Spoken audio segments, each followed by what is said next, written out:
Hello! Happy me posting video day to all those who celebrate.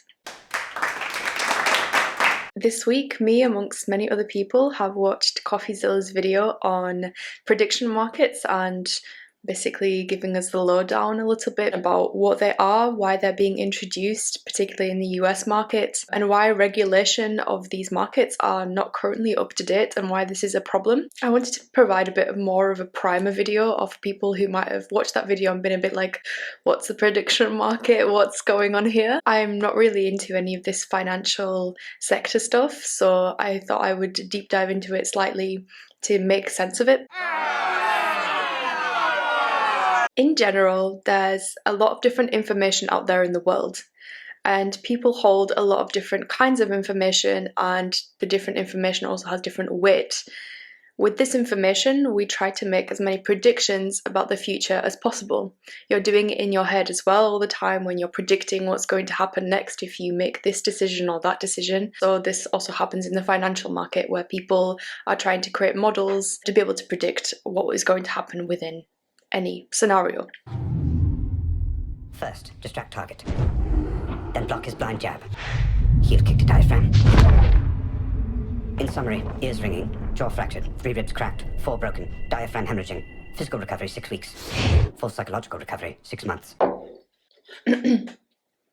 This is currently popularized in different sectors. For example, we have the sports betting market, where people are coming together, aggregating their knowledge about what might happen within a game or what their prediction is. And the fact that people have different opinions about what might happen means that there is a market where people basically say, let's see if the information that I'm super confident on and that I have is better or worse than your information, and we're going to see that based on the outcome that we're both betting on.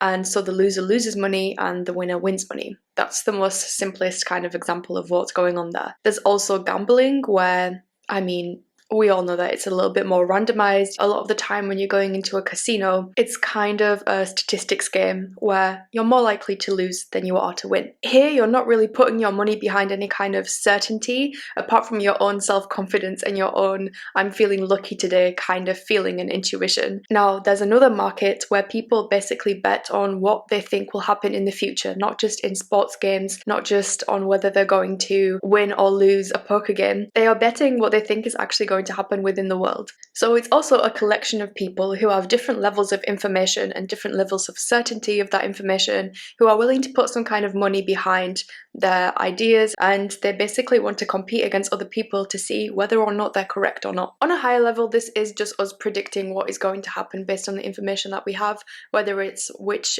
team is going to win a game, whether it's that it's going to land on red rather than black if you're playing roulette, or whether the next president is going to be X or Y, depending on the information that you've gathered based on your scope of being able to gather information about that topic. But what we're trying to do is cushion out the negative impacts that might happen based on the amount of money that people are betting, and also to basically equalize the playing field a little bit.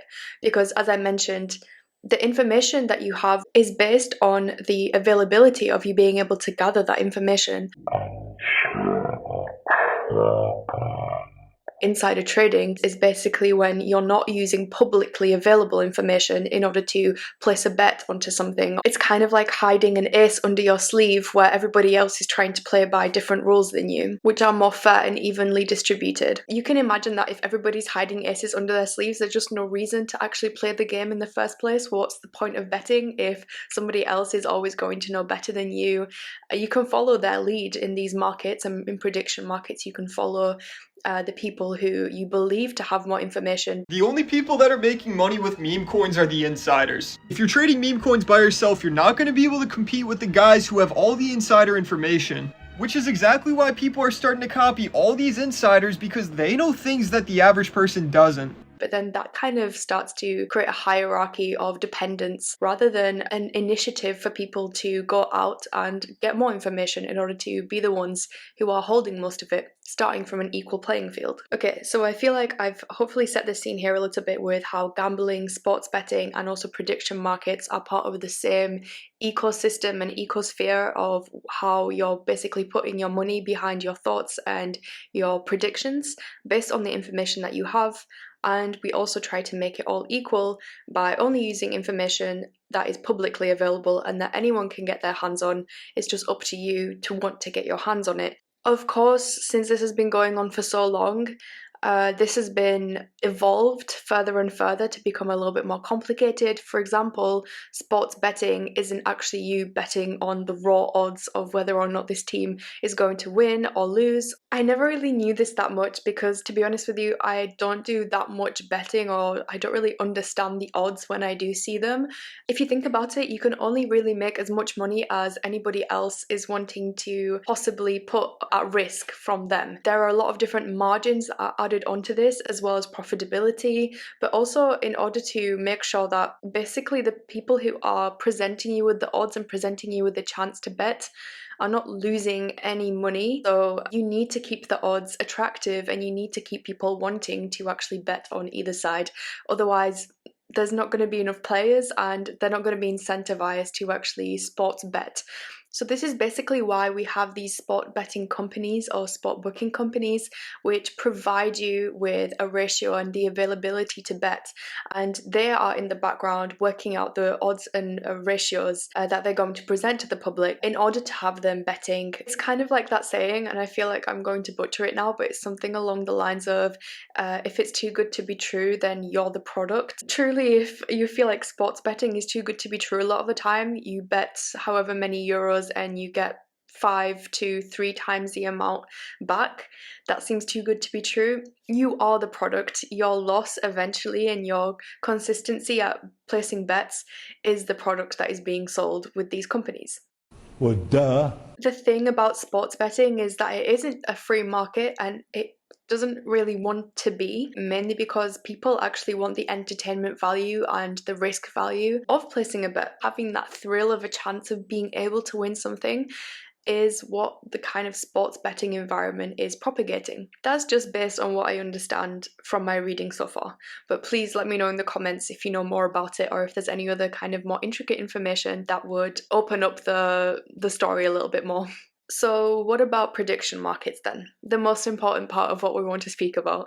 Why are they not regulated in similar ways? Why is there no kind of central company or central companies that are placing the odds and giving you the chance to bet left or right?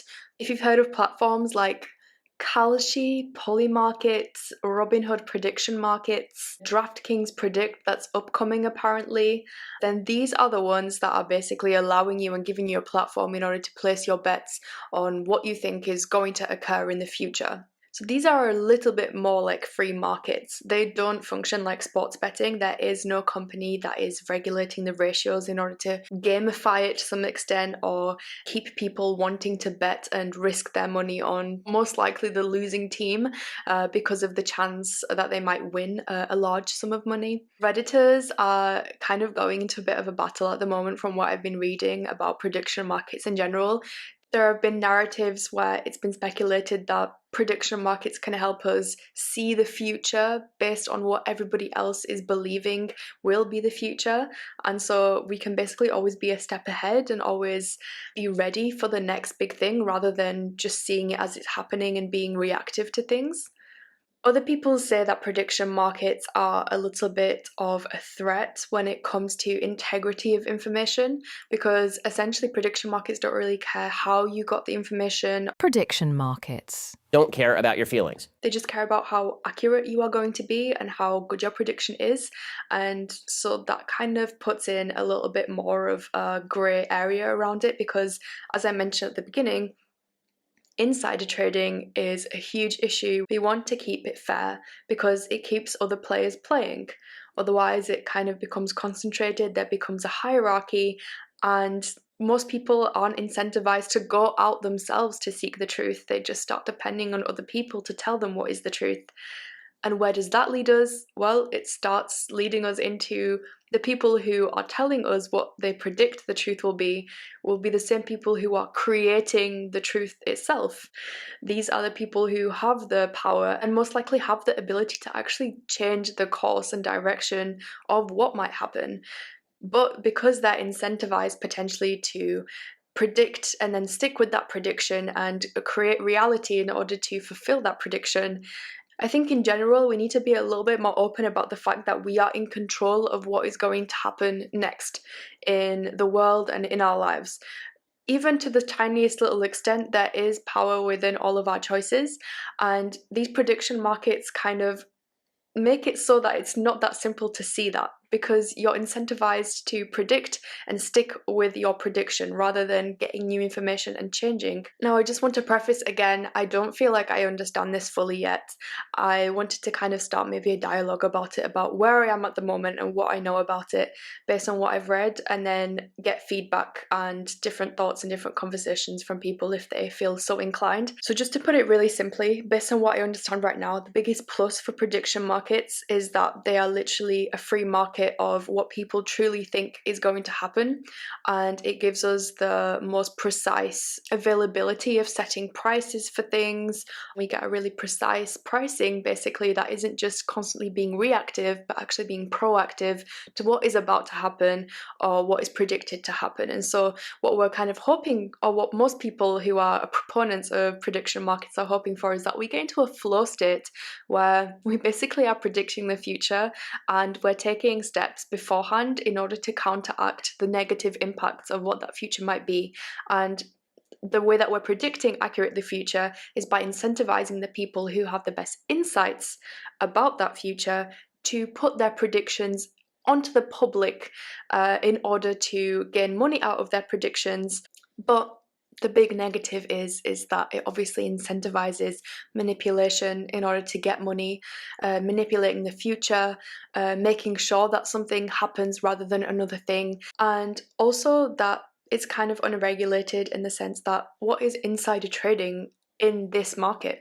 We've kind of defined it in every other market, but in this one, what's public information and what's not public information, especially if we want to incentivize the people who don't have public information in order to speak their truth. I think the question that we're actually trying to figure out right now and having a debate about is more about whether prediction markets should be incentivizing truth. So at any cost, we're going to find out what is the best prediction of the future, or are we wanting to incentivize kind of a community of people coming together where everybody feels like they're on the same level and they're debating about things, and it's not a dog eats dog world, it's kind of people preparing things for the future and being good-natured about it. Anyway, I just wanted to put some thoughts out there in some form of coherent way, maybe undeveloped to some extent, but still in some kind of mass where it's beginning to be untangled. I hope that you enjoyed the video. Please leave a like, subscribe, and I'll see you next week. Bye!